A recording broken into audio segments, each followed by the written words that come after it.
안녕하십니까. 저는 국가수리과학연구소 공공기반연구본부 암호기술팀장 심경아입니다. 오늘 양자컴퓨터의 안전한 전자서명 알고리즘 관련 기술을 소개를 하도록 하겠습니다. 먼저 기술이 이게 개발이 필요한 어떤 배경과 필요성에 대해서 좀 설명을 할 거고요. 그리고 기술의 내용, 그리고 기술의 특장점, 그리고 동향과 적용 분야, 마지막으로 시장 동향에 대해서 발표하도록 하겠습니다. 예, 저는 아까 소개를 잠깐 드렸듯이 공공기반연구본부의 암호기술연구팀장으로 있고요. 제가 전공은 순수 수학, 대수기하학을 전공을 해서 암호학을 연구를 하고 주로 공격해 암호 알고리즘을 설계하고 안전성 분석을 하는 그런 연구를 주로 진행을 하고 있습니다. 먼저 이런 기술의 개발이 된 그 필요성과 배경에 대해서 설명을 좀 드릴 텐데요. 원래 암호 알고리즘은 크게 대칭키 암호 알고리즘과 공개키 암호 알고리즘으로 나눠질 수 있습니다. 그리고 공개키 암호 알고리즘은 암호화 알고리즘과 전자서명 알고리즘으로 나누어지는데요. 지금 소개할 기술은 바로 전자서명 알고리즘에 해당하는 것입니다. 전자서명 알고리즘은 주로 사이버 인감이라고도 주로 얘기를 하는데, 이것은 인증이나 무결성, 그리고 위변조 방지나 부인 방지를 위해서 사용을 하는 거죠. 그래서 현재 인터넷 뱅킹이나 모든 전자상거래에서 사용되고 있는 아주 필수적인 요소 기술이라고 볼 수 있습니다. 근데 이 공개키 암호 알고리즘의 기본 구조는 그 안전성이 기본 논리로 사용이 되는 그런 수학적인 난제에 의존을 하고 있어서 사용된 수학적인 난제가 해결이 되면 공개키 암호 알고리즘도 깨지는 그런 구조를 가지고 있습니다. 현재 국제표준 공개키 암호 RSA 같은 경우에는 바로 이런 난제로서 소인수분해 문제를 이용을 하고 있는데요. 소인수분해 문제라는 건 다 알고 계시는 것처럼 어떤 합성수가 주어져 있을 때 그것의 소인수를 구하는 문제입니다.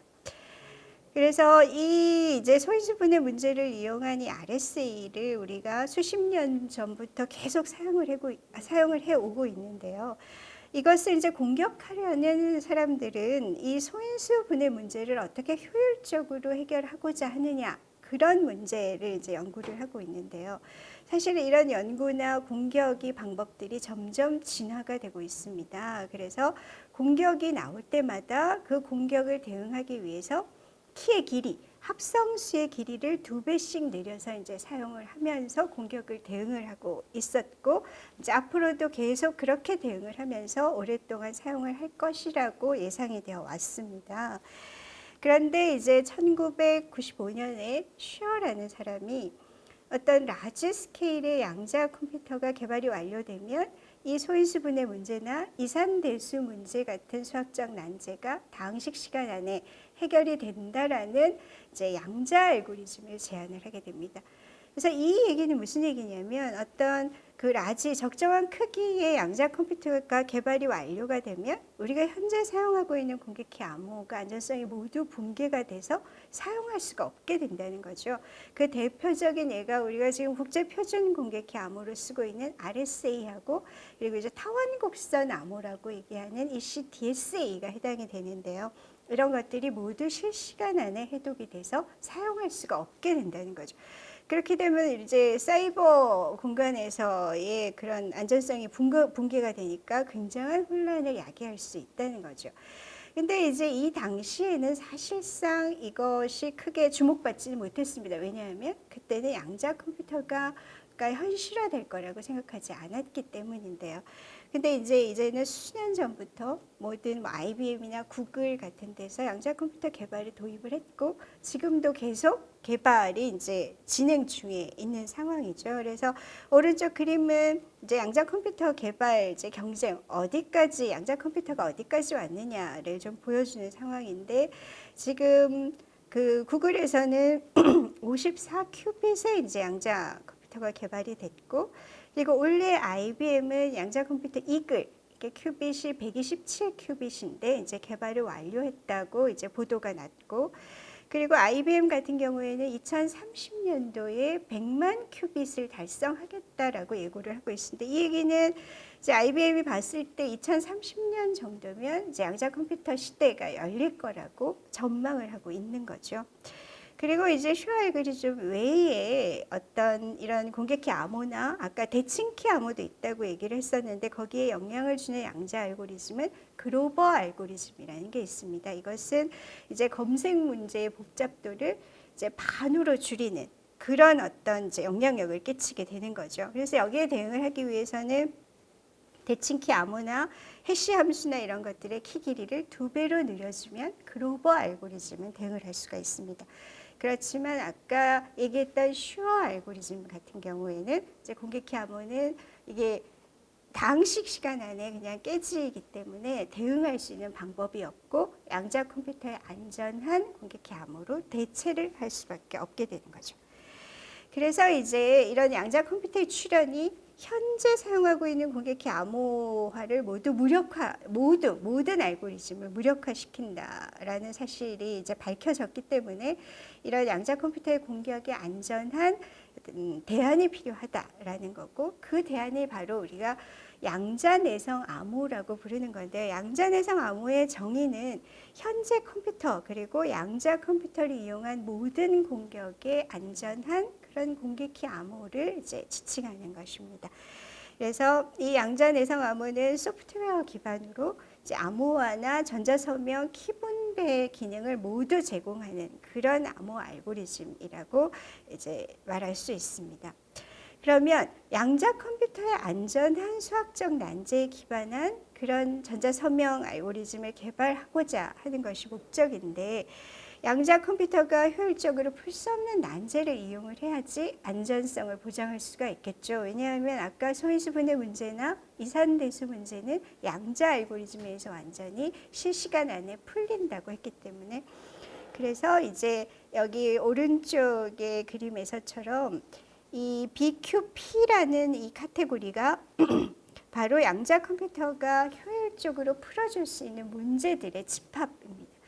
그러면 그거를 대응을 하기 위해서는 이 카테고리 밖에 있는 문제를 이용을 해야 되겠죠. 그래서 NP 하드 문제나 NP 컴플리트 문제를 이용을 하게 되는데, 이제 이런 어떤 문제들이 한 5가지 정도들이 있고, 이제 오랜 수십 년 동안 꾸준하게 연구가 이어져 오고 있는 상황이고요.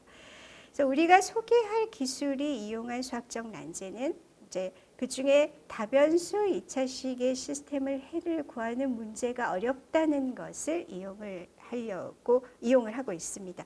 그러니까 다변수 2차식 시스템을 해를 구하는 문제는 굉장히 어렵다라는 게 수학적으로 증명이 되어 있습니다. NP 하드고 NP 컴플릿이다라는 게 증명이 되어 있는데, 사실은 다변수 2차식의 시스템이라고 해서 모든 게 다 어려운 것은 아니고요. 여기 이제 예제에서 본 것처럼 아주 변수의 개수가 적거나 그리고 식의 개수가 작은 경우에는 해를 쉽게 구할 수가 있습니다. 그러나 일정한 크기보다 식의 개수나 변수의 개수가 커지게 되면 이거는 현재 컴퓨터도 물론이고 양자 컴퓨터를 이용해서도 해를 찾기가 어려운 문제가 되는 거죠. 그래서 이런 문제를 이용을 해서 이제 설계를 한 것이 이제 지금 소개하고자 하는 전자서명 알고리즘이고요. 그리고 이제 이 기술 프로세스는 기존의 전자서명 알고리즘의 프로세스하고 동일합니다. 그래서 전자서명 알고리즘을 이제 쓰기 위해서는 키를 먼저 생성을 해야 되는데, 키 생성 알고리즘에서 공개 키하고 비밀 키를 생성을 해서, 공개 키는 이제 공개를 해도 상관이 없는 키고요. 비밀 키는 사용자가 안전하게 관리를 해야 되는 거죠. 노출이 되면 이제 이 암호 알고리즘이 깨지니까. 그래서 키를 생성을 하고, 그 다음에 서명 생성 알고리즘에서는 비밀 키를 사용을 해서 이제 서명하고자 하는 메시지에다가 전자 서명 값을 생성하는 그런 알고리즘입니다. 이때는 메시지하고 비밀 키를 사용을 해서 생성을 하게 되는 거죠. 그래서 비밀 키는 이제 사용자만이 가지고 있는 그런 키고, 그리고 검증은 전자 서명 값이 이제 공개 키하고 메시지하고 전자 서명 값이 검증자한테 이제 전송이 되면, 검증자는 그것을 이용을 해서 메시지하고 그리고 공개키하고 그리고 어떤 식이죠. 검증식을 이용을 해서 그 검증식이 밸리드하면 그 전자서명을 이제 승인을 하는 거고 밸리드하지 않으면 그러니까 유효하지 않으면 그 전자서명을 이제 거부하는 그런 알고리즘 순서를 가지고 있습니다. 기존의 전자서명 알고리즘하고 동일한 그런 구조고요. 그래서 이제 여기 소개하는 이제 기술은 아까 말씀드린 것처럼 다변수 2차식의 시스템의 해를 구하는 문제, 그 문제가 어렵다고 얘기를 했었는데 그 문제에 기반을 둔 양자 컴퓨터의 안전한 전자서명 알고리즘입니다. 그래서 이 전자서명 알고리즘의 이제 특징과 장점에 대해서 좀 얘기를 할 건데요. 그래서 이거는 이제 비밀 키가 어떤 2차 당식을 선택을 해서 그것을 이제 안전하게 저장하는 이런 방법을 쓰고 있기 때문에 이제 비밀키를 안전하게 생성하는 방법과 그리고 비밀키 길이를 축소하는 이런 방법이 들어가 있고요. 그리고 이제 비밀키의 어떤 생성 방법과 구조에 따라서 빠른 전자서명 생성이 가능합니다. 그리고 검증이 빨라서 그러니까 대용량 전자서명을 한꺼번에 검증을 할 때 적합한 그런 장점을 가지고 있고요.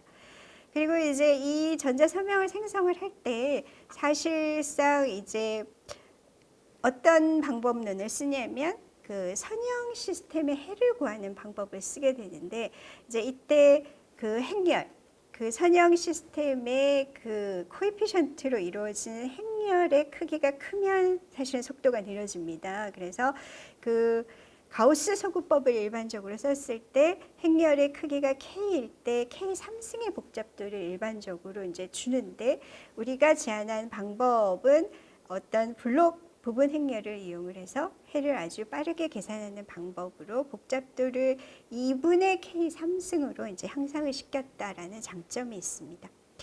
그리고 이게 이제 사실상 구현이 아주 간단하게 이루어져 있기 때문에 그러니까 간단한 행렬 계산 그리고 행렬과 벡터 곱 연산으로밖에 구성이 되어 있지 않기 때문에 어떤 선형대수 정도의 지식을 가지고 있다면 이해하기가 쉽고 구현이 아주 간단합니다. 그래서 소프트웨어와 하드웨어 다 구현이 용이하다는 장점이 있고요. 그리고 이제 우리가 공개 키 암호 알고리즘, 사실 이게 전자서명 알고리즘은 공개 키 암호 알고리즘 중에 하나라고 말씀을 드렸었는데 공개 키 암호 알고리즘을 이용하려면 공개 키에 대한 어떤 인증이 필요하기 때문에 반드시 인증서를 같이 사용을 해야 됩니다. 그래서 인증서를 사용을 할 때 어떤 다양한 양자내성 암호를 이제 그러니까 양자내성 전자서명이죠. 선택할 수 있는 방법에 대한 이제 기술도 포함이 되어 있는데요. 이게 인증서를 만들 때는 두 가지 이제 객체가 있는데, 그러니까 그 인증서를 인증을 해주는 CA 인증 기관이 있고, 그리고 그 CA가 인증한 공개 키의 이제 주인이죠. 그 사용자의 어떤 이제 공개 키를 가지고 공개 키와 비밀 키를 가지고 전자 서명을 생성하는 이 두 부분으로 나누어지는데 그때 이제 인증 기관도 공개 키 인증을 위해서 전자 서명 알고리즘을 선택해서 사용을 하고 그리고 사용자도 공개 키하고 비밀 키를 생성하는 이유는 이제 전자 서명 값을 생성하기 위해서니까 사용하고 사용자가 사용하는 전자 서명 알고리즘도 이제 있게 되는 거죠. 이제 대부분은 이 두 개의 알고리즘을 동일한 알고리즘으로 일반적으로 사용하고 있었는데 사실은 이제 우리가 양자 컴퓨터의 어떤 이런 도입기 이런 상황에서는 이거를 좀 다양하게 분리해서 선택해서 사용할 수 있는 것도 좋은 방법일 거라고 생각을 해서 이제 나온 기술인데요. 인증 기관용은 양자내성 암호를 선택을 하고 그리고 사용자는 현재 사용하고 있는 국제 표준 공개키 암호, 국제 표준 공개키 암호 중에 그 전자서명을 선택을 하는 거죠. 그렇게 선택을 할 수 있다는 거죠. 이거는 양자내성 암호로 완전하게 전환되기 전 과도기에 아주 적합한 방법이라고 생각이 되어지고 그리고 이제 인증 기관과 사용자가 동일한 양자내성 전자서명을 선택하는 방법이 있겠죠. 이거는 이제 일반적인 사용 방법에 해당하는 것이고 그리고 이제 세 번째 방법은 우리가 두 개 전자서명이 필요하다고 얘기를 했었는데 두 개를 동일한 걸 사용하지 않고 서로 다른 것을 사용을 하는데 그러니까 서로 다른 난제에 기반한 양자내성 전자서명을 선택해서 사용을 한다는 거죠. 그래서 하나는 무슨 아까 얘기했던 다변수 2차식 기반 전자서명을 사용을 하고 인증기관은 그리고 이제 사용자는 격자 문제를 이용한 전자서명을 사용한다랄지 그래서 이 방법은 한 문제의 안전성에 의존한다는 그런 어떤 약점을 탈피한 강한 안전성을 제공한다는 장점이 있습니다. 그래서 이런 선택 방법을 이제 지원하는 기술도 포함되어 있고요. 그리고 이제 이것은 우리가 인증서를 사용을 하게 되면 인증서를 관리를 하고 인증서에 있는 또 서명을 검증해야 되고 폐기를 해야 되고 여러 가지 복잡한 문제들이 있습니다. 그래서 인증서를 사용하지 않고 개인의 어떤 개인 식별 정보, 개인의 무슨 이메일 주소라든가 핸드폰 번호라든가 이런 걸 정보만을 사용을 해서 이제 전자서명 알고리즘을 설계를 할 수가 있는데요. 그것을 설계할 수 있는 이제 방법론까지 들어 있습니다. 그리고 이제 우리 기술의 어떤 장점과 차별성을 좀 설명을 하기 위해서 이것이 성능이 얼마나 좋은지를 이제 비교를 해봤습니다. 그러니까 현재 국제표준 암호 알고리즘, 그러니까 전자서명 알고리즘이 RSA하고 CDSA가 있다고 얘기를 했었는데 이것하고 우리의 전자서명 MQS의 성능을 비교한 이제 수치가 표에 나타나 있는데요. 구현은 이제 일반적인 요새 나오는 그냥 PC에서 구현을 했다고 생각하시면 되고요. 그리고 안전도는 128비트 안전도에서 그러니까 전자서명 생성하는 시간하고 서명을 검증하는 시간을 이제 구현을 해서 비교를 한 표입니다. 그래서 128비트 안전도에서 ECDSA하고 비교를 해보니 우리의 기술이 서명 생성은 1.2배 정도, 검증은 6배 정도 빠르고 그리고 RSA하고 비교를 했을 때는 서명은 63배, 그리고 검증은 1.6배가 이제 빠른 걸로 나와 있습니다. 그래서 C라고 되어 있는 거는 이제 사이클 수를 말하는 거고 옆에 이제 시간, 밀리세컨으로 시간이 표시가 되어 있습니다. 그래서 성능이 굉장히 빠르고 그리고 이제 서명 길이도 RSA보다는 이제 굉장히 짧고 그리고 이제 CDSA보다는 조금 긴 정도로 서명 길이가 짧다는 장점이 있습니다.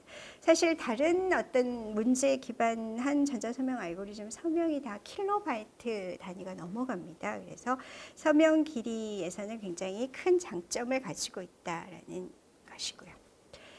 그리고 이제 국내외 기술 동향을 좀 살펴보면, 그러니까 양자내성 암호에 대한 이제 필요성을 가장 먼저 이제 인지하고 그 행동에 들어간 게 미국의 국립표준기술연구소 니스트입니다. 여기서 니스트에서 표준 양자내성 암호 알고리즘 이제 그러니까 선정을 하기 위해서 프로젝트를 2016년도부터 시작을 했었는데요. 그래서 올해 4라운드 최종 후보가 발표가 된 상황입니다. 그래서 암호화 알고리즘은 크리스탈 카이버라는 거고 그리고 전자서명 알고리즘은 크리스탈 드리시움하고 스핑크스 플러스라는 것이 되어 있는데요. 그리고 이것은 최종 선정을 해서 표준화로 직행을 할 예정이고 그리고 조금 더 검증이 필요하다는 후보 알고리즘도 몇 개 선정이 됐고 그리고 이 전자서명의 경우에는 이 다양성이 부족하다라고 판단을 해서 이제 니스트는 어떤 다양한 포트폴리오 구성을 위해서 서명의 길이가 짧고 그리고 검증이 빠른 전자서명 알고리즘을 재공모하겠다는 계획을 발표를 한 상황입니다. 국내 이제 TTA 표준도 제정이 되었는데요. 이거는 이제 우리가 개발한 다변수 2차식 기반 양자내성 전자서명 알고리즘이 이제 TTA 표준으로 제정이 완료된 상황이고요. 그리고 국내 업체 시범 적용 사례를 보면 주로 이제 양자암호라고 얘기를 하면 아까 우리가 얘기했던 수학적 난제를 이용한 양자내성 암호가 있고 그리고 어떤 양자역학을 이용한 양자 기분 키분배 기술이 있습니다. 그래서 이것은 이제 수학적인 뭐 이런 난제하고 전혀 관계가 없는 이제 양자적인 어떤 성질을 이용을 해서 이제 설계를 한 것인데요. 네, 양자 키분배라는 이름에서 알고 있듯이 이제 키분배 기능밖에 제공을 하지 않는 그런 기술입니다. 그래서 이제 통신업체, 우리 국내 이제 통신 3사가 이 양자 암호에 대해 사실 열을 올리고 있는 상황이 있는데요.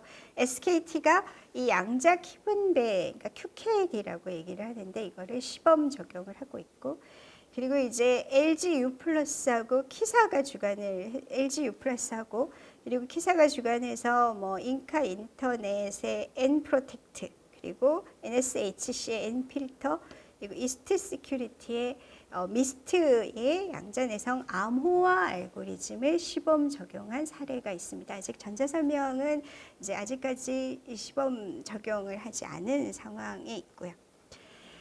그래서 이제 사실상 이 양자대성 암호라는 건, 그러니까 뭐 특별한 암호 알고리즘은 여러 가지 필요에 따라서 선택을 해서 사용할 수 있는 문제지만, 지금 양자내성 암호라는 건 어떤 그 양자 컴퓨터가 개발이 되면 사용해서는 안 되기 때문에 전면적으로 이제 교체가 불가피한 그런 전환기가 도래한 상황이고요.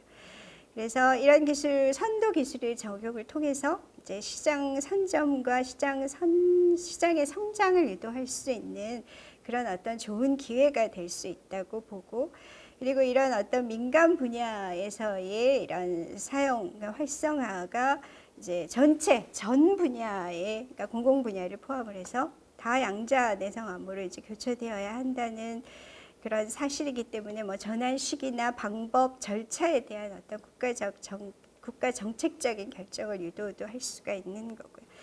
그래서 이제 전환 단계는 뭐 도입기, 유도기, 전면 교체기 정도로 이제 보고 있는데, 도입기에서는 이제 민간 분야 도입을 해서 선점할 수 있는 기회라는 거고, 그리고 뭐 이런 것들을 통해서 이제 전면 교체 시기, 그리고 국가 정책적 결정을 유도하는 그런 시기가 있고, 이제 그게 나온 다음에는 이제 완전히 전 분야에서 전체적으로 교체를 해야 되는 그런 상황이라고 볼 수가 있는 거죠.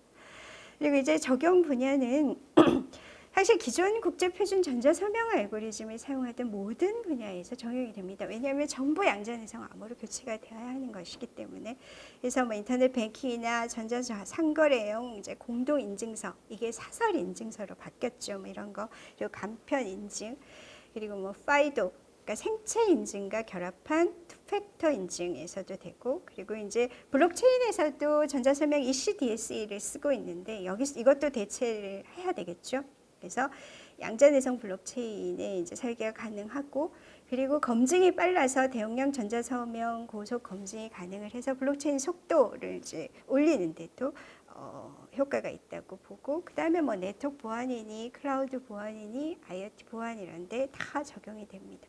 그래서 인증, 무결성, 위조 불가능성, 부인 방지 기능이 요구되는 모든 분야에 적용이 가능하고, 그리고 어떤 경량기기에서도 고속 구현이 가능해서 IoT 경량기기에서도 적용도 가능을 합니다.